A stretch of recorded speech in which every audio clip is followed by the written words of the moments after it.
Coming up, Auburn loses a former five-star recruit. Is Gus Malzahn to blame? And a possible contradiction between Jim McElwain and a Florida player regarding an injury status. It's all on the way next on AT&T's SEC Country Live.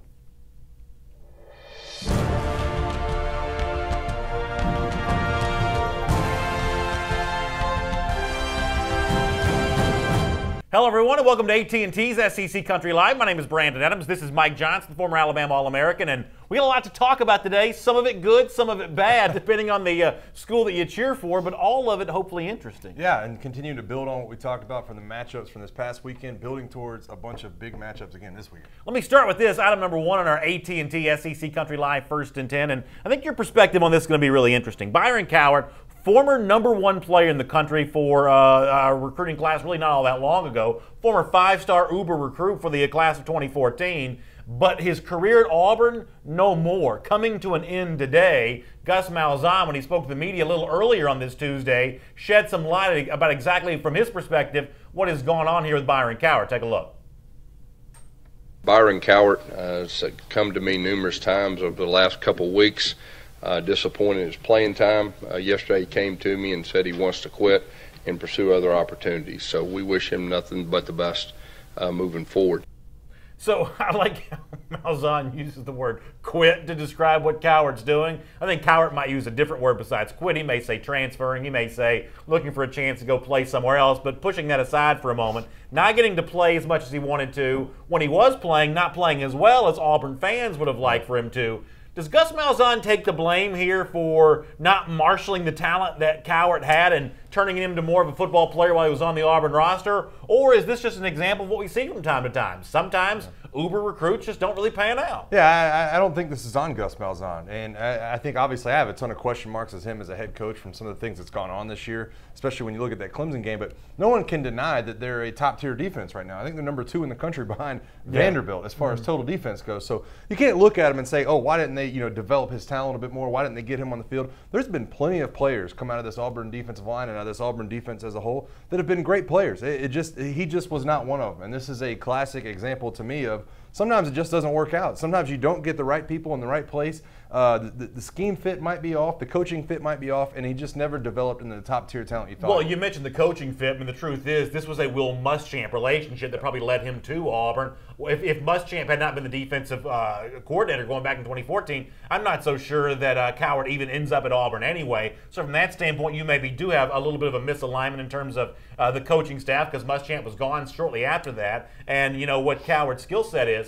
I guess the only thing I would say is, while I agree with you that I don't blame Gus Malzahn for what happened here, you do have to wonder, what's it going to take for Auburn to get a little bit of good news? You know, on the heels of the Sean White dismissal, the shaky performance against Mercer, the loss to Clemson. You know, about the last 4 or 5 times Auburn has made major national headlines, it has done so for a negative reason. So while I don't blame Malzahn for the Cowart story in particular, I do put the pressure on him to do something to change the narrative that's sort of growing collectively here about Auburn being a place right now where bad things are happening. Yeah, and listen, right now this is not a huge story for Auburn. I think when you look at this football team, you look at Marlon Davidson, Nick Coe, Dontavius Russell, some of the other people they have on the field, you feel very good about the defensive line you have. But ask Alabama about the outside linebackers. Ask Georgia about the quarterback position. Ask wide receivers at South Carolina how they feel about the depth now. At some point this season, this might pop up. You know, the loss of the backup quarterback and the loss of a backup lineman, when you see it, for what it is, you're like, hey, not a big deal. You know, we're going to move on. We're going to be fine at those positions until the injuries start to hit. And then I think that becomes a concern on down the road. Auburn right now, for everything they've done well to start the season off, still a lot of question marks, obviously, around that team, especially that offense. Dedrick Frazier coming in the comment section says, ready to change that pick, BA, talking about me picking Auburn to win the SEC West. As of now, I guess I'm going to still hold on to it, but I'll admit there has been more bad things happen to Auburn so far this season than I expected to, and you almost wonder, is Gus Malzahn capable of handling that? Now, I'm going to go back to something you've said for quite some time then. Gus Malzahn, if he's not the play caller for Auburn, what value does he really bring to the program? Which is a fair question, even if I do think that someone else besides him should be calling the plays. But this is an example of where a CEO-style head coach ought to be able to help you. He ought to be able to kind of navigate the waters of the program to a different place where the media is not talking about Byron Cowart, not asking tough questions about that. Not talking about Sean, White being dismissed. Talking about something else for the program. It's Gus Malzahn's job to give people something else to talk about right now. Yeah, listen, when you talk about head coaching jobs too, the biggest indicator, I've said it all along, is how do you handle these teams that aren't, the big name teams that come in there in these non-conference games? How do you play these non-Power 5 teams? Auburn been struggling against them, and I think you've seen the same thing at Texas A&M. You've seen the same thing in the past at Tennessee. Teams like Georgia have stepped up and played them well. Teams like Alabama have stepped up and played them well. Mississippi State has stepped up and played some non-conference game well. So the questions still are along with Gus Malzahn on the way I think about his program. Another quick comment in the comment section. Kevin Roberts says every 6 or 7 SEC team, every week, 6 or 7 SEC fans are on suicide watch because of a loss. Give it a few weeks and let's see where things are on October the 1st. And really, if you're someone like me that's picked Auburn to do well this season, or if you're an Auburn fan who lives and dies for the Tigers, that's about the only choice you have, is to hope that you are a part of that group that gets hysterical at the beginning of the season because things don't go well, but things go better for you over the course of the season. And from that standpoint, I agree with what you said about Byron Cowart. That one way or another, he's not that big of a factor on this year's team. Should a 5-star recruit, former #1 player, have had a better career at Auburn? That may be a different debate for a different time. But his impact on the 2017 outlook, it's really just not that significant. No, it's not that significant now. And to me, one of the big indicators of great head coaches are how much better do you get from the beginning of the season to the end. And I think you've seen it in the past, and that's one of the things I loved about Mark Richt. It seemed like his team's always got a little bit better as the season moved on. You've seen it at Bama a couple times. You always saw that under Urban Meyer. They, every now and then they'd have that early loss at Florida, and they'd go on to win, championship after championship. I question whether or not Gus Malzahn can do this. Can he get the guys behind this position where all of a sudden you become bare, get them to play at a higher level throughout the season? I'm not sure that he's that guy. That is Mike Johnson. My name is Brandon Adams. It's AT&T's SEC Country Live. AT&T, a proud sponsor of SEC Country Live. AT&T, entertainment your way. Let's move on and talk about item number 2 on our AT&T SEC Country Live First and 10 list. What I believe might be a slight contradiction here between the way that Jim McElwain talks about a player's injury about the way that same player talks about his own injury. Let me start here with a little press conference video of Jim McElwain running through some injuries, and listen in particular to what he says about Florida defensive back Duke Dawson. Here's McElwain from yesterday. Duke will be highly questionable. Obviously, we'll see where that is as we go throughout the week, but he won't go today. Kylan Johnson is doubtful again. He's only at about 75% on his as of this morning, so he'll probably be down again. We are flying James Robinson to a specialist, so we should know more at the end of this week based on where that is. Other than the normal kind of nicks and bruises as you're going to have in a conference game, came out pretty decent. I think with Duke being down, it's really going to put the onus on those young guys, as you saw a lot of them that played last week, to really pick up their communication and not just rely on him. So Jim McElwain right there in that video calls Duke Dawson highly questionable to play, and at the end of the video says, hey, with Duke being down this Saturday, essentially treating that like it's a fact. That's McElwain's opinion about Duke Dawson's injury. But last night, when Dawson tweeted about his own status, he said something very different. Here's the tweet from Duke Dawson. Everything is fine. I will be playing this upcoming Saturday against UK. Now listen, I appreciate the fact that Duke Dawson's a competitor and he wants to be on the football field. But this is another example of a Florida player, in my mind, outright contradicting the words of his coach. And it's about an injury situation here. And, I don't fault Dawson for wanting to play, but football programs are supposed to be sort of centered around one message, and that message is supposed to start from the head coach. Is it a big deal to you that Dawson is taking to Twitter to refute the words of his coach from just a couple hours earlier? I think it could be a big deal, but here's how I think things went down. I think that Duke Dawson was probably in there with the trainer, and he said, what's my outlook for next week? Am I going to be able to play next weekend against Kentucky? The answer probably was, there's a very slight chance, if everything goes according to plan, a very slight chance you could possibly play. And that's probably the message he got, and that's probably the message that Jim McElwain got. So McElwain's probably, he's in backup mode. We got to get somebody else to play. This is the message we want to put out. And on top of that, maybe we don't want Kentucky to know the status of That's what a Duke good point, Dawson's too. doing. Maybe we want them to guess, and our best defensive player in Duke Dawson, and think maybe he's out. And I think that's where these messages have kind of gotten crossed up, where everybody's questioning Duke Dawson, and he's saying, you know what? From everything I've heard, there's a chance I could play. And but that is a good point. That McElwain, it's his right, his prerogative to try to participate in some gamesmanship with Kentucky, maybe get them thinking that Dawson's not going to be on the field, which is another reason why Dawson kind of going rogue here, much the same way that Mark Thompson, the running back, has, Martez Ivey has, C.C. Jefferson has. These Florida players this season have gone rogue against the words of their own coach a few times. This is an example of a program that just doesn't quite seem to have it, from a messaging standpoint, as tightly together as they should. Well, and to me, it plays into the attitude that is the Florida program. We've heard it from the fans this offseason. We've heard it from all the players.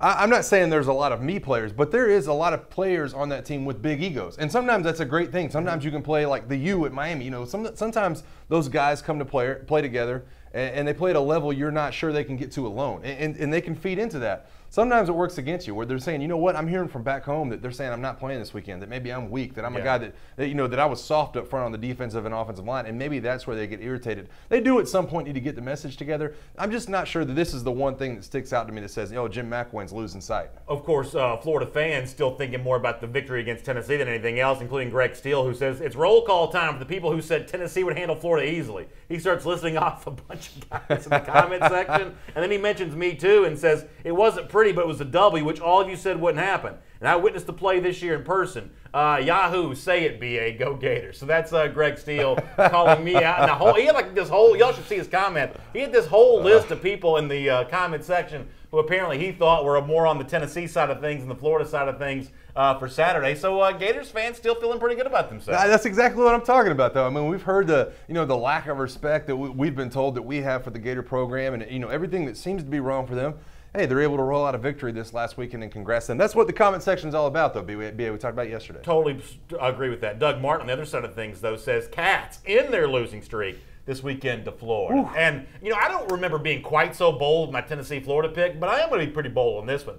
I do kind of like Kentucky a little bit on Saturday. I like Kentucky a little on Saturday. Things seem to be rolling in the right direction for Kentucky. It's, they just seem to be a little bit more fine-tuned. And I think they went into that game against South Carolina with a game plan. I think, Stephen Johnson had to get better than he was the week before, and he did. And he took over that football game at times, and they were able to put a complete plan together to be able to stop the running game of South Carolina and rush the passer, and that's what they did. Robin Christian says the Gators are going to step up again Saturday. Defense till the offense pulls themselves together, it's all good. But to go back to the Duke Dawson situation, whether he contradicted McElwain or not, whether that demonstrates a problem for Florida or not, Dawson not being on the field, if that is the case, that could be a problem. Stephen Johnson showed on Saturday he's got a quarterback that can cause some trouble here. Yeah. And if Florida doesn't have Duke Dawson, it just makes Johnson's job a little easier. Yeah, by the way, Chauncey Gardner goes down with the ankle injury too last weekend, so that becomes a big issue when you look at the secondary.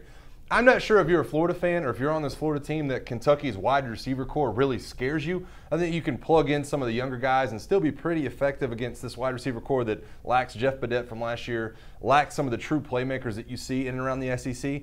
But it is definitely their best defensive player in Duke Dawson. He's the leader back there, so I think it becomes a huge question mark going into the weekend if he's even going to be on the field. Alabama fans also weighing in today as well. Roger Sturdivant says Vanderbilt will not beat Alabama Saturday, and that's real. Ray Miller says, I think the Bama game will be very close, maybe 7 points. With that, let's shift gears here and do item number 3 in our AT&T SEC Country Live First and 10 list. So while Bama fans are trying to figure out exactly how good Alabama is, or Vanderbilt is, at least one Vanderbilt player wants Alabama to know that he thinks his own team is pretty good. Nife Liao, one of the defensive linemen for Alabama, or one of the defensive linemen for Vanderbilt, after their win against Kansas State on Saturday in a local TV interview, maybe he got just a little carried away here. Take a look at this. Before you go, what kind of win is this for the program? We expected to get this. When you come to our house, we show you how to play some SEC ball. It don't matter where you're from. You're going to know what ball we play.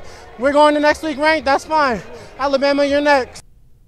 So a little Alabama, you're next at the end there. First of all, I cannot get over the sight of a Vanderbilt player, likely very highly educated, very smart guy. The trash talk coming from Vanderbilt still seems a little weird, and then the Alabama, you're next there at the end. Is this just a guy caught up in the heat of the moment saying that? Are we going to forgive him for being on the field here? Maybe his emotions still getting the best of him? What do you make of this young man saying, Alabama, you're next? I hear you, big fella. Listen, I try to treat every comment we get from every school around the SEC the same. I try to react the same way no matter who it's coming from, who's saying it, what position they play, everything. I try to take everything into account.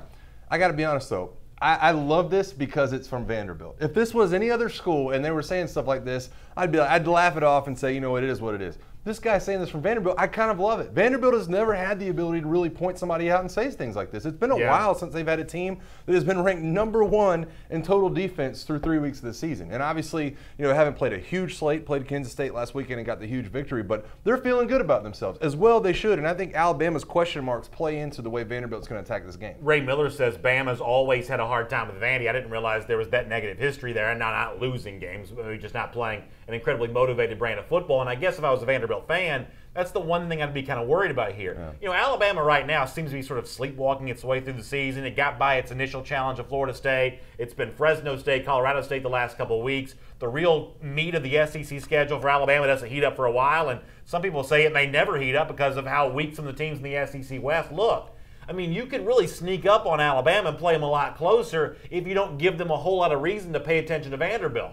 But and you can speak to this better than I can because you've actually been in Nick Saban's locker room. Do you think that Saban uses this week? Do you think that any of the assistant coaches use that this week, that the Vanderbilt players saying this? Because certainly it makes it harder for Vandy to sneak up on Alabama with the players saying this, the week before the game. Yeah, I don't think Nick Saban uses this. I definitely think Scott Cochran uses this. Nick Saban's not going to stand in front of the team and be like, hey, they called y'all out. They're saying you're next. But Scott Cochran will have all those, I don't know how many dozens of TVs they have in that, multi-million-dollar weight room. But Scott Cochran will have it up. He'll have the quote, he'll have the video playing. He'll be telling these guys during their morning workouts this week, hey, this guy's calling you out. And I'm with all you guys. I think this is a closer matchup than people realize. Vandy always comes to play, especially on their own home turf. I've been there. I played there in 2007, went up and played Vanderbilt. Tough game.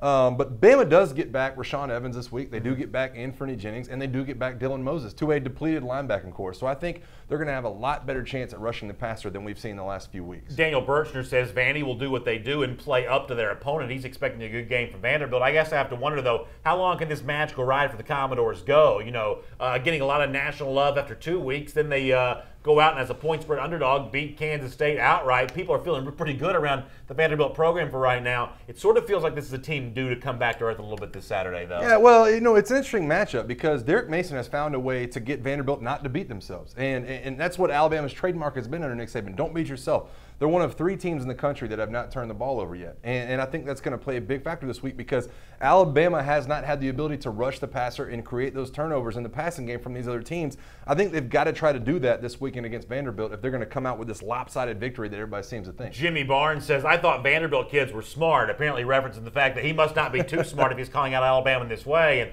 listen, I don't have a problem with him doing it. I'm not going to be mad at him for doing it. As I said, I think when you catch a guy on the field immediately after the game, you get a more emotional response than you would typically get. But I agree with the commenter here who suggests it's just not that smart of a thing overall to probably do. Well, here's what it is. Vandy players have nothing to lose here. If they lose to Alabama this weekend, it is what it is. You lost to Alabama, they're the #1 team in the country. You play for Vanderbilt. If you're able to go out and do that, then this guy, his crown, he's probably got a statue at Vanderbilt next week, and they've built him up saying, you know what, he's the one that called him out. He pulled the Joe Namath prediction. He said, Bama, you're next. It's not like this is a Tennessee-Florida rivalry or a Georgia-Florida rivalry where you're calling out your rival and you're in the locker room and everybody's in the locker and this is coach speak and locker room speak. That's not what this is. This guy has nothing to stand on. Why not talk the trash? Matt Turner says that the guy, Nife Leal, the defensive lineman, said he posted saying he was just saying Vanderbilt is the next game they play. You mean Alabama's the next game they play? Listen, he may be saying that now. That's not what he meant at the time. And I'm not mad at him, but to say that he was just referencing who's next on the schedule, that's not what that comment was all about. Well, and listen, they asked Jalen Hurts in the locker room today, what he felt about it. He said, technically, I guess we are the next game on their schedule, and so if that's what he wants to say, then go for it. That's Mike Johnson. I'm Brandon Adams. It's AT&T's SEC Country Live. AT&T, a proud sponsor of SEC Country Live. AT&T, entertainment your way. Let's move on here. And let's talk about a quarterback situation in Georgia. Jacob Eason, the start at the beginning of the season, has not played since the early going of the Appalachian State game due to injury, sprained knee. But yesterday when Kirby Smart met with the media, he indicated that maybe Eason is about ready to kind of get back to the business of football again here. Here's a little bit of Kirby Smart. Jacob's recovering well. We hope to get him out there today to do some things. He's running, he's moving around, so we'll get to see how he goes. I mean, I haven't got to see him in kind of 3 days as we've gotten ready for the game, so we'll find out more today where he's at. So that's Kirby Smart talking about Jacob Eason, and Kirby Smart true to his word, because later on in the afternoon when Georgia did practice, Eason was out there, did have a brace on his knee, but was throwing a little bit. So if you're a Georgia fan, do you take it as good news that Eason's working his way back to football shape here? Well, that's probably for you to answer there with the Dog Nation shirt on. I mean, I know how I feel about it. I think that you're getting a guy who's a little bit more of a savvy vet. When you're going into this slate and you look at their schedule, you love when I break out the schedule. Mississippi State, Tennessee, Vanderbilt, Mizzou, Florida. I think that you need Jacob Eason in there. Jacob Fromm, for everything he's done great, you go on the Notre Dame and you're able to win. I still want a guy who's been in all those situations before against these SEC teams. If everything else is equal, give me the guy who has been in that locker room and been in these situations before. Yeah, so for me, I agree with part of what you're saying. I mean, I don't think it's completely clear yet who the better quarterback is between these two, Fromm and Eason. There's some things to like about Eason. There are probably some things to like about Fromm. But overall, as a program, I think Georgia's in much better shape with 2 quarterbacks as opposed to just 1. Even if you play both of them, let this competition for who truly is the best, let this extend more throughout the year, Georgia is at its best as a team if it has both to pick from, because Eason's got the stronger arm. Eason does have the experience. Fromm may be the better decision maker. He may know the offense better. He may be slightly more accurate. But when you start thinking about tough games for Georgia later on, being able to choose between the two is better. And while I don't expect Eason to play against Mississippi State at all on Saturday, if he were available, it just makes Georgia's offense a little more dynamic if you could have the 2 to choose from. So from the standpoint of Eason back practicing again, it only helps Georgia to have 2 healthy options at the quarterback position. Yeah, I agree with you, and you definitely love having Fromm on the sideline as opposed to Bryce Ramsey. I think that all Georgia fans will agree with that. But for me, it's more about the long-term outlook. If you're going to put Jacob Eason back in after Jake Fromm's done well, then you have to be ready for Jake Fromm to be upset about it, and vice versa. If you're going to be able to put if you're going to leave Jake Fromm in all these games that are coming up, Jacob Eason might not be on this team next year. If Jake Fromm's been handed the reins to this team, so I love it for the games coming up. Like I said, I would rather have Jacob Eason on the field because I know he's been through it. All things other than that equal. But I think this news is more about the long-term future of both of these guys. In the comment section, Marshall Malone referenced the game between Georgia and Mississippi State. That's this Saturday, one we don't expect Eason to play in. But someone, I guess, had called it a potential upset for Mississippi State, even though they're a point spread underdog. Marshall says, hey, that's not an upset. Mississippi State's the better team. Listen, I know that Mississippi State comes in very hot to this game in Athens on Saturday. But I think you do have to give credit to Georgia through 3 weeks, who I think has looked pretty good. Now, you'll say that 2 of the 3 opponents weren't major league teams, and Notre Dame, the one sort of big level win, was a 4-8 team from a year ago. But I think the Mississippi State fans who think it's going to be as easy this week in Athens as it was last week in Starkville against LSU, I think they may be getting ahead of themselves just a little bit. No, I agree with you. This is definitely not going to be as easy. But if we're talking about teams that have looked pretty good so far, Mississippi State might be at the top of the list. I think they're averaging 48 points a game. They went on the road to Louisiana Tech and absolutely dismantled that team, which they should. I think they opened up with, Charleston Southern maybe, and obviously wiped the floor with them. And then the 30-point victory over LSU, which is a big deal when you're talking about a home game against an LSU football team that has a ton of athletes. And so obviously when you're measuring these 2 teams up, you want to look at the schedule, you want to look at the output, you want to look at all the things both of them have done.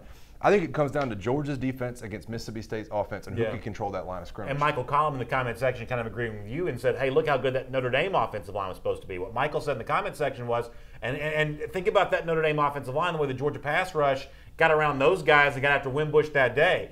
The Georgia offense is still very much a work in progress. But this Georgia defense, I believe, is for real. Yeah, and listen, the way that Dan Mullen and company and Nick Fitzgerald attacked the second level of LSU's football team, attacked the linebacker core, used pulling guards, pulling tackles, Martinez Rankin. Those guys looked as good as anybody has done it in a while. They put on an absolute clinic of offensive line play against LSU. So I know that Georgia is plugged in and watching that film right now, especially Roquan Smith and that linebacker core. How about this very confident response from Matt Phillips, who says UGA needs Herschel Walker to return to practice to have a chance with this Mississippi State defense. Get used to it. It's 3rd and Grantham. Listen, I'm going to tell you right now, 3rd and Grantham apparently means a very different thing in Starkville, Mississippi than it meant in Athens, Georgia, when Grantham was Georgia's defensive coordinator. Georgia had 3rd and Grantham too, but it was a very different thing that apparently y'all have lived through 3 games so far. I mean, when I looked at week 4 before we started this show, before we started this season, I did not think that Mississippi State and Georgia would be this huge matchup of trash talk. But turns out it has been. I got to tell you, we have been loaded up with Mississippi State fans. We had a million comments come through right away today. Yes. A lot of them are Mississippi State fans very early. That's been kind of fun to see. Let me see if I can hit a few more. Van Bird says when Eason is healthy, he is going to play this season. Walter Bates, kind of going back against Georgia's win against Notre Dame, says the Irish is overrated and struggle with Boston College. Maybe that's the case. I don't know how much they struggle. They seem to win convincingly, and they certainly ran for a bunch of yards. I don't know how much they struggled against Boston College, but if you want to discount the Notre Dame win, that's fine. I do think Georgia-Mississippi State's a really fun one this Saturday, though. Yeah, I agree with you, and I think that obviously the way things match up, like I said, is going to be a big deal. The way this defense matches up against Dan Mullen's offense.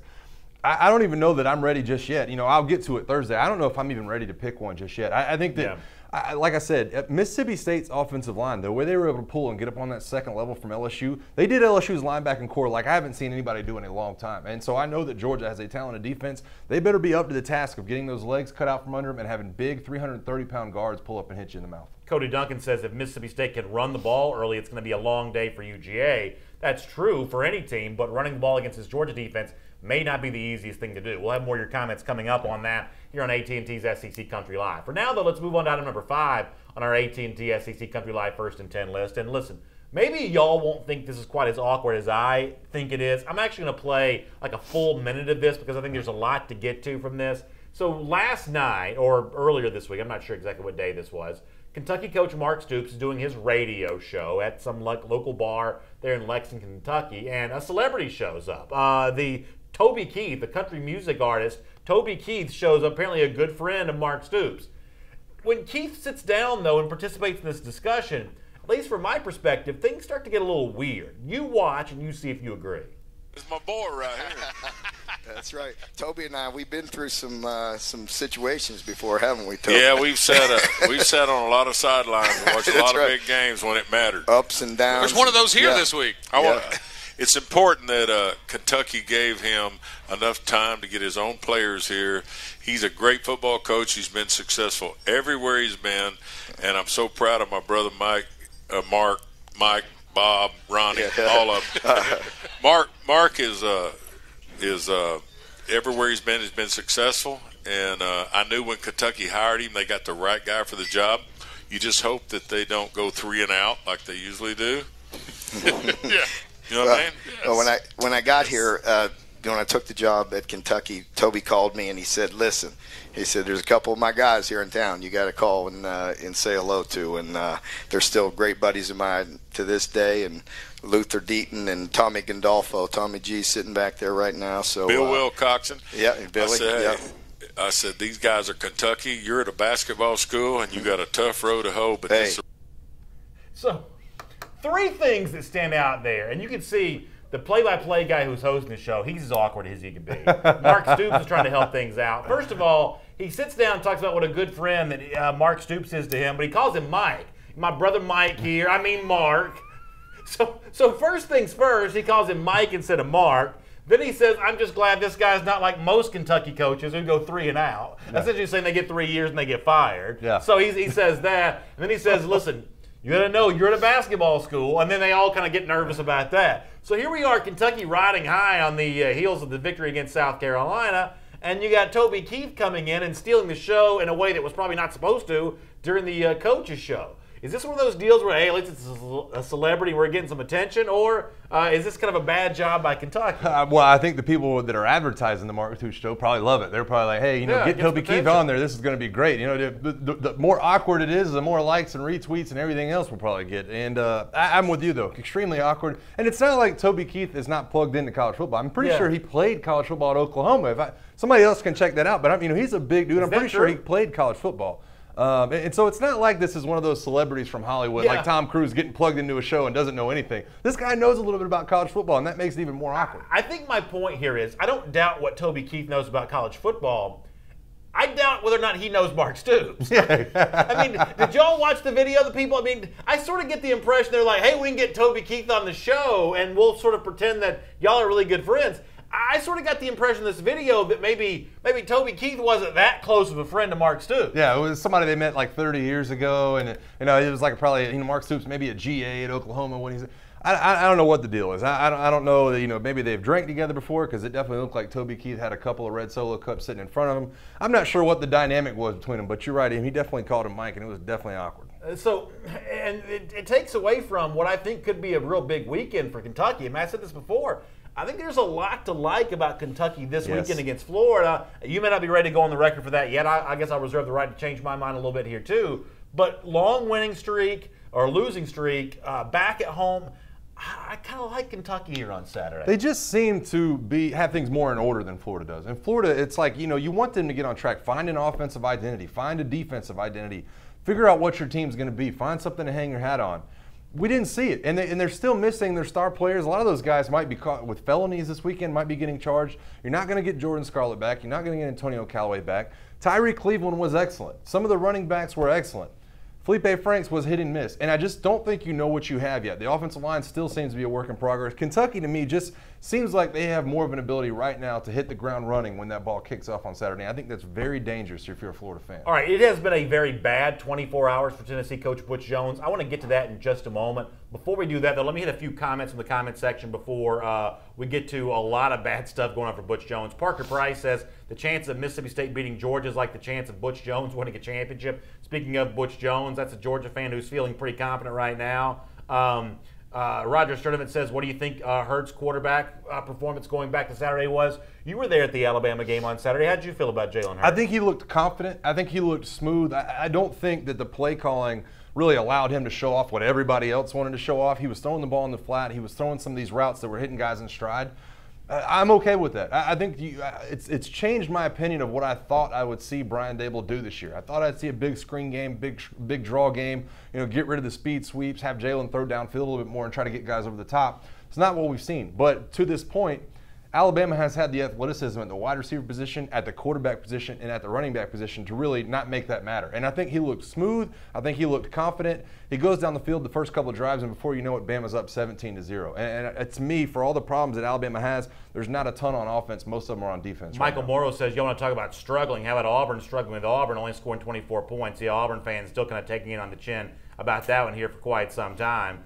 Stephen Turner and Thomas Gwynn kind of been going back and forth about Todd Grantham's performance at Georgia, now at Mississippi State. And the presence of Grantham in that game on Saturday does make this pretty interesting, because there are a lot of Georgia fans that are not happy with Grantham and his stewardship with that Georgia defense at all. So that is a pretty interesting subplot there. Yeah, how awful would it be for Georgia fans? And you tell me, if Todd Grantham comes in and shuts down an offense that you have high hopes for, that has Nick Chubb and Sonny Michel in the backfield, and Jake Fromm's doing a lot of good things. Terry Godwin seems to be showing up. Todd Grantham shows up with a bunch of junior college signees on defense, and the Georgia safety that's transferred over. Yeah, Jonathan Abrams. How upset are you going to be if you're a Georgia fan at what is taking place in front of your eyes? By the way, Jeff Hefner also referencing what you think you noticed from that Toby Keith video. They look like he had a mixed drink in front of him right there, too. I think so. I don't know if he was just enjoying himself there at the time, or if he doesn't know Mark Stoops or Mike Stoops one way or another. I don't think that interview went off quite the way that Kentucky wanted it to. We'll have more of your comments coming up here on AT&T's SEC Country Live. By the way, that's Mike Johnson. My name's Brandon Adams. We are AT&T SEC Country Live. AT&T, a proud sponsor of SEC Country Live. AT&T, entertainment your way. Let's move on here, and as I said, let's talk about some pretty harsh criticism mounting for Butch Jones in Tennessee here. And I want to run through kind of a lot of this with you. First of all, there was the scenario near the goal line where Tennessee could run the football and put it in the end zone and likely win the game against Florida on Saturday. But they did not even call a quarterback sneak with Quentin Dormady because of his injured ankle. Didn't bring Jared Garantano in the game because, as Butch Jones said, hey, Garantano hasn't really been practicing under the center. Well, one Tennessee fan took exception to Jones' statement about that. Look at this tweet he sent out proving that Garantano had been practicing under center and had been working under center. Fire Butch Jones is his Twitter handle name there, so you can kind of see where he comes from. But that's the first problem for Butch Jones, a Tennessee fan disputing him on Twitter. And then you have the ESPN guys. And for the life of me, I don't quite know how this goes down, but you have some of the ESPN NFL analyst types breaking down the Hail Mary play, the Tyree Cleveland touchdown on Saturday. Listen to how hard these guys go in on the situation with Tennessee. A Twitter user was nice enough to put this online. Take a look at this. I think you have to be aware defensively, be on top of your game, understanding when a quarterback comes out of the pocket, it's 9 seconds. Roll the tape. Quarterback's coming out of the pocket. Once he comes out of the pocket, stop it. What What is this guy doing? Nothing. He's just What is this guy doing? Look, my man right here is just occupying. Yes. What is he doing? Knowing that they have. This is the kind of thing that's coached, though. This is coaching responsibility right here. I'm just telling you, this is a coach. So they go in on the coaching responsibility for the defense is lined up. If that's not bad enough, there's a Tennessee barbershop that's no longer offering the Butch Jones haircut. Now, if you ask me, this is actually a favor. I mean, frankly, who wants to? He looks like he got his haircut hanging upside down. I'm not so sure that that's something that you want to have anyway. But nonetheless, this Broadway barbershop not offering the Butch Jones haircut. And then if that's not enough, one more thing to show you here. Over the last 24 hours, the famous rock at Tennessee and Knoxville that gets painted by students and fans leading up to big games. Look at the painting that was on there for a while. Fire Butch Now. That on the rock there in Knoxville. So a lot of criticism coming Butch Jones' way here, coming off the Florida loss. What do you make of all this? Is there anything he can do to turn things around? Where do I start here? Where do I start? That was a lot. That was a lot to take in. I think I'll go with the first one about the not snapping it under the center, not getting practice snaps. I don't think he was talking about in practice. I think he was talking about right there during the game. I think, with everybody's sweaty hands, not being able to get up under the first string center and get Garantano snaps on the sidelines is a big deal. And I tweeted this out earlier. When you go back and look at how Kirby handled things when Jacob Eason went down with his injuries, not only that, but Tommy Tuberville covering it on camera and saying, you know what, when you're a starting quarterback and you get injured, you are taught by your coaching staff to lay down on the field. That allows the backup quarterback to get these practice snaps before he gets in the game, loosen his arm up. Butch Jones has obviously not been preaching that. How does Kirby Smart know it, and how does Tommy Tuberville know it? But Butch Jones does not know to coach your quarterback to stay down on the field. Instead, he hobbles off to the side, lays down on the sideline, gets checked out, and Jared Garantano comes in completely cold. And I think that, listen, I want to have his back in this situation, but to me, there's too many of these small things that Butch Jones just hasn't gotten right at Tennessee that have led to this fire Butch Jones narrative right now. In the comment section, Daniel Robbins kind of mocking us as, oh, get ready to hammer Tennessee here again. But, Daniel, I think the point of this is it's not what you and I are saying or not what anybody else in the comment section is saying. These are people in Knoxville, apparently close to the Tennessee program, who are themselves starting to get fed up here. I don't gain anything if Butch Jones is in trouble with his own fans. The purpose of this topic right now is just simply report some of the people who care about Tennessee football the most are not happy at all with Butch Jones at the moment. No, listen, you can. I've seen it on Twitter. I know a bunch of Tennessee people. Go look on Twitter. Go look at Clay Travis. Go look at Pat Forty. Go look at anybody else who covers the college football landscape.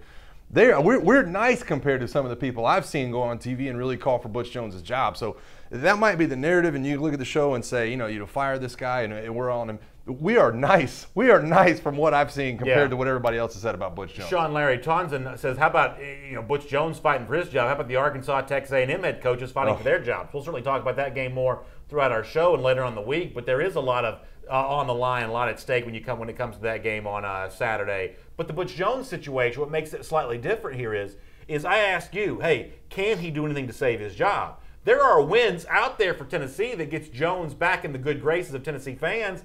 I'm not sure he's capable of pulling those together. And more importantly, I'm not sure he's kind of capable of creating the narrative necessary to get Tennessee fans thinking and talking about something different. He seems to replay the same message over and over again, where it seems like for Tennessee right now, there's a different kind of message, an edgier message, an angry message.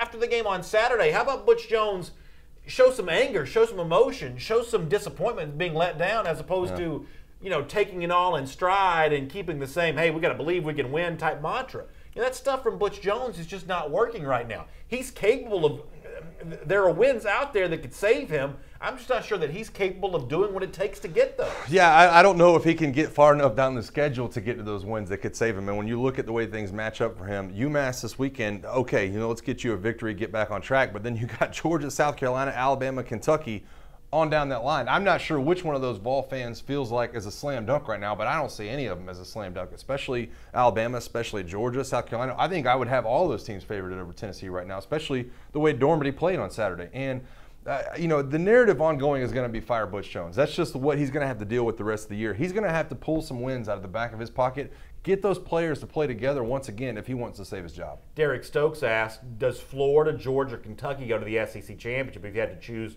right now in your guys' opinion? I think it's telling that Tennessee's not even a part of that discussion. But I think in the case of Florida, what makes the SEC East discussion kind of interesting right now is we don't quite know what this team is. Looked really bad against Michigan. Looked bad for most of the game against Tennessee. Kind of pulled it together at the end. if you want to start trying to handicap the SEC East and kind of where all this goes, and by the way, Tennessee, the team we were just talking about, should not be out of it after just one loss, because we don't think it takes an undefeated team to win the East this season. But it's telling that the commenter doesn't even mention Tennessee, but as a way of answering the question, I think there's still too many unknowns about Florida. Yeah, I think you have teams that you like, and you like the way they look early on. But, I mean, still, to this point, you don't really know what all they've played and if these one-game scenarios were just flops from last week. I mean, how good is Kentucky? How good is South Carolina? We don't really know. There's no basis for either one of those teams. We think that Kentucky's pretty good, and we thought South Carolina was pretty good going into the weekend. I like Georgia. I like the consistency that Georgia's been playing with, but I can't rule out some of these other teams. I don't think you can ever rule out Florida because of the talent they have. But, man, they've put together a couple of terrible game films when you look at it. And I know they're 1-1 and they're feeling good after that victory, but they just did not look like a good team on Saturday. John Rosado says, keep Butch. Sincerely, Florida. Diedrich Frazier, a Georgia fan on the other side of the thing, says, Butch Jones is the gift that keeps on giving. And that is true, but unfortunately, it's the Georgia fans who don't get to talk as much trash in Butch Jones' direction as the Florida folks do, because Butch has won the last 2 against Georgia. Now, Georgia travels to Knoxville in 2 weeks, and so that becomes an important game for Georgia. And, while I'm down on Butch Jones right now, I mean, I wouldn't count out Tennessee completely when it comes to playing close and tough against some of these opponents the rest of the way. Yeah, I think they've got to have better quarterback play. I think they have to be better coaching in some of these tight scenarios. Like we mentioned the goal line, mentioned Garantano coming in. We heard it on the Vols radio broadcast, the radio team for Tennessee being so frustrated with the play calling they saw there in the end zone. Dormady just looked like there's no way they're going to ask him to attempt another pass in the end zone after he throws in a double coverage and then throws the interception to Duke Dawson. I asked the question on Twitter before the game started. Is John Kelly good or is John Kelly great? Well, guess what? I thought that was the key to the game, him being great. He was great, just not at the right times, obviously, for Butch Jones. Didn't get a chance to really show his ability to get in the end zone. Logan Westerman says, I don't think Butch Jones can beat Vandy or UK, and that's a real problem. Both those rivals of Kentucky to Tennessee, Kentucky and Vanderbilt, both rivals there to Tennessee, and both those teams look pretty good, and both those teams are not, by any stretch, guaranteed wins for the Vols this season. No, not at all, especially when you look at the tempo that Kentucky's playing with, and Vanderbilt's lights out right now on defense. We mentioned it, #1 nationally in defensive ranking, and Auburn is sitting there at #2. And I think that the way Kyle Shermer has developed his game, the way Orrin Marks has been playing on defense, we haven't even seen the best of Ralph Webb, the running back. I think he rushed for like 44 yards last week. So we haven't even seen them really play as good as they possibly can. In no way will I say that that's a Tennessee victory for sure. I have a little bit more on that Vandy-Alabama game coming up in a moment. For now, though, we have had a lot of Mississippi State fans in our comment section today here on AT&T's SEC Country Live. So let's talk a little Bulldogs and maroon and white with y'all right now, including Dan Mullen, the coach of Mississippi State, giving his thoughts on the step up and challenge after the home win against LSU, going on the road for the first time in SEC play against Georgia. Here was Mullen's thoughts about that. Big challenge for us, obviously, this week, coming off a big home win last week over a top 15 team. And one of the great things in the SEC, unlike just about every other conference, usually when you get a big-time win over a top 15 team, you load up and you play a team that's ranked even higher the next week. So, we get to do that this week, going on the road, playing Georgia, top team in the East. Yeah, so listen, I mean, Dan Mullen and Mississippi State as a program, we said this yesterday, their identity is about sort of exceeding expectations and winning games despite the doubters who suggest they're going to finish last in the SEC West every single year. So I guess for now you can kind of put me in that group because I'm going to be a doubter for Mississippi State when it comes to this game this weekend. I don't think this team right now is good enough to do this 2 weeks in a row. I think they played so far above their head last week against LSU, the chances of in a different venue, Sanford Stadium as opposed to Starkville, Mississippi, the chance of them being able to maintain that level of play, I just don't see it. Georgia's going to lose at some point this year. But it's not losing to Mississippi State on Saturday. I like Georgia in the game. Well, like I said, I'm not going to give my pick until Thursday. I kind of have a pick. I'm not ready to give it just yet. I'm going to give it on Thursday when we get towards the end of this week. But I'm going to disagree with you by saying that Mississippi State can't do this 2 weeks in a row. Listen, we said this going into the year. Who was the best coaches in the SEC? Dan Mullen was at the list on #2 when we talked about it. And I think his ability to get these players to play at a high level is nothing new for him in this program. They've had a lack of landmark wins, but this is a team that was #1 in the country a few years ago. They were knocking off teams right and left. They have found an ability to go get some of these junior college prospects and play at a high level on the defensive line, at the linebacking core. And Aris Williams, we talked about Darius Geis a ton from LSU. What Aris Williams did last week against LSU's defense, rushed for 144 yards. he looked incredible. And I think this team, in more ways than one, is built to sustain a little bit. I'm not ready to say yet, but I think they're built to sustain this level of identity here. Keith Christensen says every year the Bulldogs, he means UGA, are picked to win the East, and every time they choke. I won't deny that Georgia's got its own problems here. Yeah. But when I say that Mississippi State can't do this 2 weeks in a row, what I kind of mean is almost no college team is capable of playing at a really high level 2 weeks in a row. I mean, it would be you're putting Mississippi State in the category of top teams in the country to say, hey, you can beat an LSU by 30 points and then go on the road, overcome a touchdown point spread deficit, and win that game as well. That's just asking Mississippi State to achieve at a level that I just don't think it's at. Is it a top 25 team? It might be. Is it a team capable of playing with almost anybody? It might be. Is it a team capable of doing this 2 weeks in a row? I'm going to stop short of saying that. Well, listen, I think the biggest key is something you just mentioned, is the fact that they do have to go on the road for this one. I think if you were Georgia and you were walking into Starkville the week after they did that to LSU in Starkville, and Mississippi State has the same surroundings, the same fan base, obviously people are going crazy about the win the week before. I think that's a bigger deal. I think having to go on the road makes it a little less likely they can sustain that level of effort. James Patrick says UGA is overrated again. MSU 28, UGA 17. Fromm's going to play like a freshman in a big game. Eason might come in and get playing time. That's not going to happen. But Jeffrey Simmons is going to eat them both up. And James, the one thing I will say about Mississippi State here is it is a very different Mississippi State defense than what you've come to expect. We actually talked about this on Dog Nation Daily today, my podcast, the daily podcast for Georgia Bulldogs fans, that you expect Mississippi State to be playing a bunch of junior college guys and transfers in some cases. They do have, I guess, at least one of those in Jonathan Abram. But guys that were redshirted. This Mississippi State team, though, has got a lot more 4- and 5-star guys in the defense than you've come to expect from a Mississippi State team. Leo Lewis was very highly recruited. Kind of a controversial figure for some reasons, but he's a very highly recruited guy. Jeffrey Simmons, also kind of a controversial figure off the field, but nonetheless very highly recruited. They're 4- and 5-star names in that defense that make that Bulldogs defense, the one in maroon, look like a typical SEC defense in a way you don't normally expect from Mississippi State. Listen, and Jeffrey Simmons as well. I mean, that's a guy who looks to me has emerged as the emotional leader of that defense. When you look at how he attacked the pregame, now I'm not a fan of it, but goes in there trash talking and wants to talk trash to LSU's offensive line and all these other players that are going on.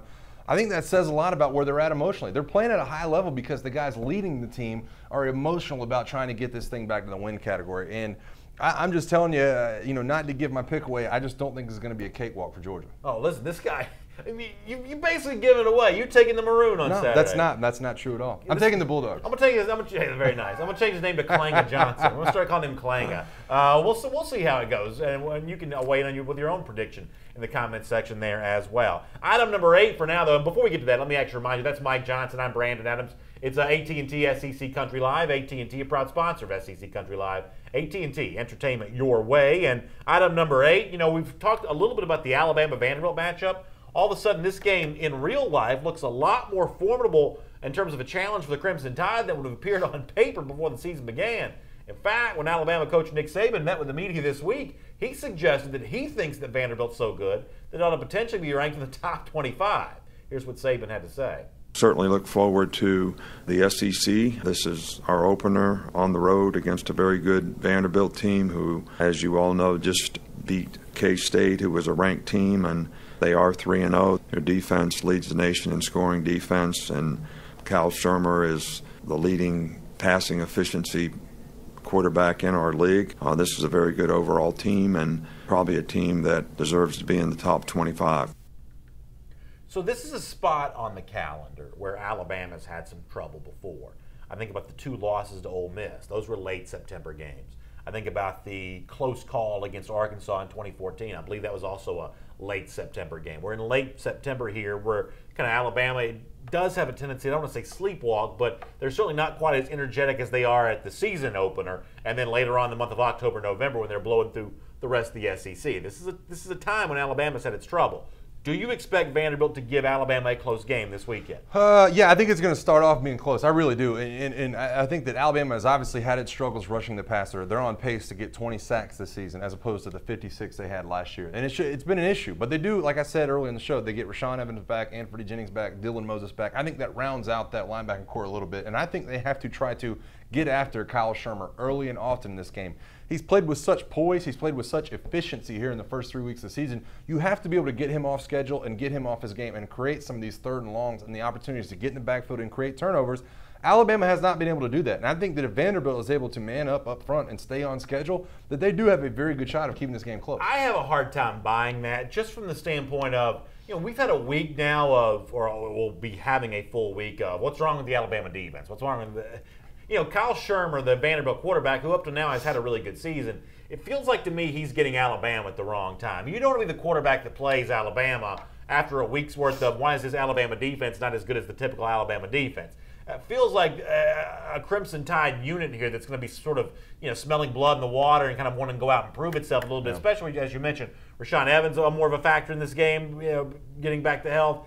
It just seems like this is the kind of game where Alabama probably has a little extra motivation because it's hearing some legitimate criticism. Yeah, listen, I didn't say that I think the final score would be close. I think that Vanderbilt comes out and keeps it close. By the way, this is a Vanderbilt home game, but this is not far from the state of Alabama. No. Nashville is pretty, I think, 2.5 hours away from Birmingham, so there will be a ton of Alabama fans at this game. I just think that Kyle Shermer will come out. They'll try not to put him in any crazy situations. They'll try to run Ralph Webb. They'll get the ball out of Kyle Shermer's hands. But in my mind, in the end, to speak to what you said, there's too much athleticism at the wide receiver position for Alabama and too much athleticism in that secondary for this game to end up being close. Now, what I will say here, though, is that, you Alabama people get on me all the time for harping on Jalen Hurts and his performance. Here he goes with the you people thing again. Here we go. This is one of those games where you do need Hurts to be efficient. Derek Mason's a sharp defensive mind. He could dial up something that could confuse Hurts a little bit. Shermer, if he has any kind of game at all, that does put more pressure on Hurts to kind of match that performance here and make it as easy for Alabama as it needs to be on Saturday. I think this is the kind of game where you do have to pay a little more attention to Hurts. And for those of you who have been kind of throwing those 70% completion percentages in the Fresno State game and the Colorado State game in my face, this is one of those games where you need that same efficiency to show up here. Otherwise, it could be a little longer day than Bama fans. Yeah, it's going to be interesting to see how they, how they attack Jalen Hurts. I think if you put Oren Burks back there at the linebacker position and allow him to shadow Jalen Hurts, I think he has the athleticism that he can do that. Similar to the way Florida State attacked him. Derwin James was back there, spying at the second level. Anytime Jalen Hurts broke out of the pocket, he was able to tackle in an open field. I think that's kind of the key defensively right now against Alabama. Now, I don't know. He's going to shadow him, but I don't know if their defensive line can be able to get there and the secondary can cover long enough for him to have to rush out of the pocket. By the way, to go back to the subject we were talking about before about Georgia, Mississippi State, Jason Lee sounds like Mike's on the Miss-State train. Time to set the wager, BA. The problem with any kind of wager is Mike will put anything on. I mean, he'd put a hat, he'd put a helmet on, he'd put a jersey on. I'm not that big of a sellout. No, I'm not saying it doesn't make you a sellout. I'm just saying you wore helmets. I mean, so you don't have a problem doing that. I don't think you'd have a problem. I mean, you don't have enough hatred for any of it. It's not a Tennessee jersey or an Auburn jersey. You're not going to have a hard time wearing that. I don't know what we'd be able to get you to put on that make it really feel like a punishment. Well, the problem is for you is that I used to do this all the time in the locker rooms, and Bama's been good lately. But there was times I had to wear different stuff. I had Auburn teammates, LSU teammates with the Falcons, and I had to do this a bunch. So it's not, I'm not going to feel that offended if I have to do something like that. But that's not saying that I'm going to pick Mississippi State. I'm not ready. We'll see. I think you've given yourself away. It's Tuesday. Aaron Burrell says our defense has been bad the last 2 years, but now we're playing well. We know where we stand, but I see us losing next weekend more than this weekend. I'm not sure what team he's talking about. I apologize, Aaron. I read your comment. Wasn't sure what team you're talking about. I do know which teams Parker Price is talking about, though. He says, I don't believe UGA or Miss State is an underdog. I believe the point spread should be 2.5 points either way. This game's not going to be easy. I think y'all are really underrating Georgia going into this game. I mean, Georgia's a favorite here for a reason. To act like it's supposed to be an even point spread with Mississippi State traveling into Athens on Saturday, that's not giving Georgia enough credit. It's just not. I know. I understand what you're saying, but it is interesting to me. We pulled up the ESPN matchup predictor before we started. Georgia is a 6-point favorite, but the matchup predictor on ESPN has Mississippi State as a 55%. I don't know what a matchup predictor is. I don't know what it's. I've never heard of a matchup predictor. I'm just saying. I'm just telling you. This is not a slam dunk, for the red and black like you think it is. This is going to be a tough game. Didn't say slam dunk, but let me explain one thing to you. When Vegas is wrong, they lose money. When the matchup predictor is wrong, nobody asks anything, okay? When Vegas is wrong, they have to hand out dollar bills to people. That's very true. The matchup predictor owes no one money if it doesn't get things right. All right, we'll get more of your comments coming up in a moment. Let me do item number 9 on our AT&T SEC Country Live 1st and 10 list. So things are not good right now for LSU either. It seems like there's been a lot of teams trying to deal with some controversy and some pushback of criticism this week. I guess the latest is the Tigers, and it's not just LSU coach Ed Orgeron, but apparently athletic director Joe Oliva, because Pat Forty in his column at Yahoo Sports this week went in on Oliva. Here is what Forty had to say. The infinitely questionable Ed Orgeron hire looks worse, and athletic director Joe Oliva will feel the heat if there are any more Saturdays like this last one. Now, I don't disagree with the first part of this, that the Orgeron hire was maybe not the slam dunk that some people in Baton Rouge thought it was supposed to be. Slam dunk. In fact, we said this back in the offseason. But is this a fair thing to say that Orgeron may be so bad that Oliva's job is called into question here? Where's that coming from? No, I completely agree with Pat Forty there. I think that if either one of these guys, it's going to be Joe Oliva fired first. And you look at his handling of different situations. Now, by the way, look at it. LSU still has 4 remaining away games this year because of what he did last year with the whole Florida debacle. Also, the hiring, and Pat Forty brings it up in his article, the Johnny Jones hire on the basketball team a few years ago. That's a bad hire. It was a bad hire. And I think that now when you look at his handling of the Les Miles situation, not just when he fired him last year, but the year before where he brings him back at the end of that last game and says Les Miles is going to be our head coach next year, only to fire him, 4 or 5 games in the season last year. It's just a bad look. And to me, Joe Oliva will be the first guy out the door. I don't think Pat Forty's wrong in saying that. His job is on the line with Ed Orgeron's performance the next few weeks. I think that the Orgeron thing at LSU, and it's certainly not a given what he's going to be, but I was critical of the hire when it was made. It's this mistake that you see in college athletics a lot of times where a guy is sort of a big talker. He sounds like the local community. He's a feel-good choice. He'd been a pretty good interim coach. I mean, this would not be the first time an athletic director had been fooled by that kind of resume, that kind of, overall aura. I mean, Oliva wouldn't be the first guy to be fooled by something like that. No, listen, I think the reason it has fooled me so far is because of what he did have in the coordinators. I mean, Matt Canada and Dave Aranda are top-tier coordinators. And I thought, for everything that Ed Orgeron lacks as a head coach, one thing he will be able to get his guys to do is play hard. Les Miles always got his guys to play hard. At Mississippi State this past weekend in Starkville, they did not play hard. They did not play up to the attitude that you're used to seeing, the tenacity that you're used to seeing from this LSU team. And I think that's what's the most concerning thing. Not that, not the offensive output or the way the defense got it taken to them. It's the lack of that trademark attitude that you did not see from those guys playing for LSU this weekend. Back in the comment section for a moment, Ray Duke says, we were talking about Vanderbilt, Alabama earlier. He says, no disrespect to Vandy, but we all know Bama's going to roll. Come on, BA. There's no way Vandy beats Alabama. I didn't say they were. I took Alabama in that game a second ago, and I said comfortable there in that spot. I said that Jalen Hurts got some pressure to play well. Yeah. I didn't pick Vandy in that spot. No, you didn't. You didn't. And I'm probably playing it closer than you are, just because I know that that's a tough place to play, and it's tough to go in those road games and play those dead games, especially at a place like Vanderbilt. So I'm probably giving Vanderbilt more of a benefit of the doubt than BA is, if you want to be honest. Kevin Grubb says Georgia's the most overrated team in college football. We'll see. We'll see how it plays out. I feel okay about where Georgia is right now. Not a perfect team, but I feel okay about the Dogs for the moment. Somebody else that's feeling pretty good right now is apparently Dallas Cowboys owner and former Arkansas Letterman Jerry Jones. Let's make him the subject of item number 10 on our AT&T SEC Country Live First and 10 list. So, as some people in the comment section have been mentioning, it is Arkansas Texas A&M on Saturday from Jerry World. And, of course, this is a significant date for Mr. Jones because he did play at Arkansas. Arkansas actually honoring Jerry Jones this week by wearing some uniforms inspired by the Dallas Cowboys. Let me show you a picture here of what these Arkansas uniforms are going to look like. You'll see the kind of side-by-side comparison. First of all, these are not Arkansas uniforms. They look like Ohio State, but it is a pretty cool-looking uniform, right? Absolutely. I love it. I love it. Listen, I was kind of a Cowboys fan growing up. I was, like I've told you a million times, I followed Emmitt Smith in his career. So I love that they put it together and they've brought Jerry Jones into this whole thing. I think it's a big deal. Well, let me tell you this.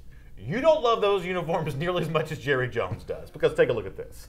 When I think of actually putting a helmet on like this, I think of the days that I'd put that Razorback helmet on, and it just made me Superman. It was like kryptonite. And so without getting emotional, if I guess at my age, if I put this thing on, I might run the ball a little bit out there. So, apart from the fact that Jones gets very emotional about a football uniform, did y'all catch this? And I hope everybody in the room with me heard this and y'all watching it there as well. He said putting that uniform on made him feel like Superman. It was like his kryptonite. I mean, Jones may be a billionaire, but that's not the first thing about comic books, because kryptonite killed Superman. It didn't turn him into Superman. It sort of it stopped him from being Didn't give him any Superman. superpowers. It took him away. Yeah, it took his superpowers away. But how about Jerry Jones getting emotional there about the Arkansas uniforms? That seems like a lot to get. Very little to get emotional about. No, I think it's a big deal. I think anytime that your alma mater, and think of how passionately you and I feel about, both the places that we have grown to love in Georgia and Alabama. If you did get to the top, by the way, he just went into the Pro Football Hall of Fame. I will say this: if for Georgia some reason has never worn a uniform that made me cry. If they put a patch on the back of their helmet that said BA, at some point down the road, 30 years from now, I think you'd feel pretty dang good about it. If you do that, I'll shed some tears. Exactly. I think I'd feel the same way. So props to him. You have a lean on Texas A&M Arkansas at the moment, by the way? Boy, I mean, I just don't know. I think the Texas A&M's look so bad, but Arkansas's looked even worse. Arkansas's the worst. Yeah, and I think I got to give the lean to Texas A&M. For all the problems they've had, they've still dealt with business the last couple of weeks, and I think Kellen Mond is starting to find his stride. Arkansas's worst team in the SEC. Yeah, it's tough. It's tough not to agree with that. All right, let's get ready to do our AT&T look ahead. One of the things we like to do here on SEC Country Live, presented by AT&T, is give you an idea of what to expect from this upcoming Saturday, both in the SEC and around the country as well. And this is one of those times now where it's sort of time to start thinking about where, like in Alabama, some of these teams are at the top of the polls, how they compare to some of their national brethren. So let's get ready to do that. Before that, though, I'll remind you, that's Mike Johnson. My name is Brandon Adams. This is AT&T's SEC Country Live. AT&T, a proud sponsor of SEC Country Live. AT&T, entertainment your way. And for our AT&T look ahead here today, we will look at some of the top national games on Saturday. Clemson at 3:30 p.m., the number 2 team in the country right now. They'll take on Boston College, a Boston College team that just took it on the chin from Notre Dame, but a Clemson team who some people around the country say should be ranked ahead of Alabama. Another showcase opportunity for Clemson to kind of, in comparison to Alabama against Vanderbilt, to determine if the defending national champions should be number 1 once again. Yeah, it's interesting. Clemson, to me, right now mirrors what Alabama was last year. Their defense is going to be dominant enough until their starting quarterback can start to find their stride, and that offense can start to be dominant again.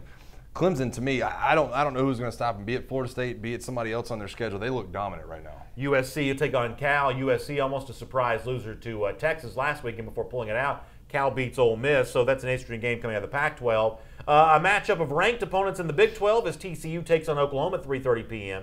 Then Penn State, the number 4 team in the country, will take on Iowa at 7:30. So we're still a couple weeks away from those first college football playoff rankings, but some of this conversation is already starting about how the SEC compares to other leagues and how Alabama, the top team in the SEC right now, in particular, compares to other top teams in the country. So it's probably getting about time to start paying attention to some of these national scores. Listen, Penn State, Trace McSorley, Saquon Barkley, I mean, those guys, I'm telling you right now, they are going to knock some heads off this year in terms of the schedule they're going to play. They are a very good football team. Cannot believe how many people are talking about Mississippi State, Georgia in the comment section.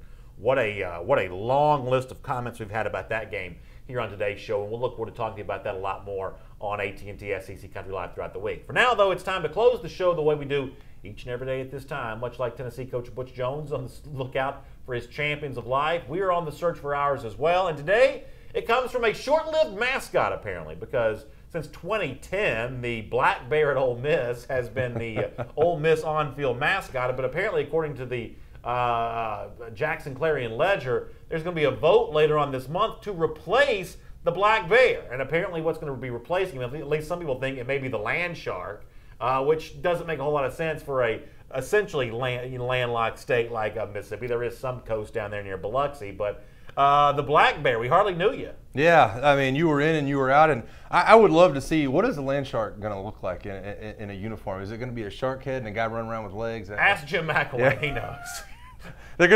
Surely there's a sponsorship out there for land shark beer, right? I mean, they've got to get something done here. But you're right, it was in and out for the Black Bear. Yeah, I got to tell you, I never liked the Black Bear very much. Yeah, it didn't really make sense to me, but it is what it is. But we do appreciate you being here with us for AT&T's SEC Country Live. We'd love to have you subscribe to our podcast. If you enjoy listening to the audio version of the show, you can do that on iTunes. You can also give us a rating and review. That's a big help to us. And, of course, you can check us out as well by sharing the show with your friends on Facebook, letting them know we're talking SEC football here each and every day on AT&T's SEC Country Live. We're back again tomorrow at 3 p.m. Eastern Time. Hope you all have a great day. We'll look forward to seeing you then.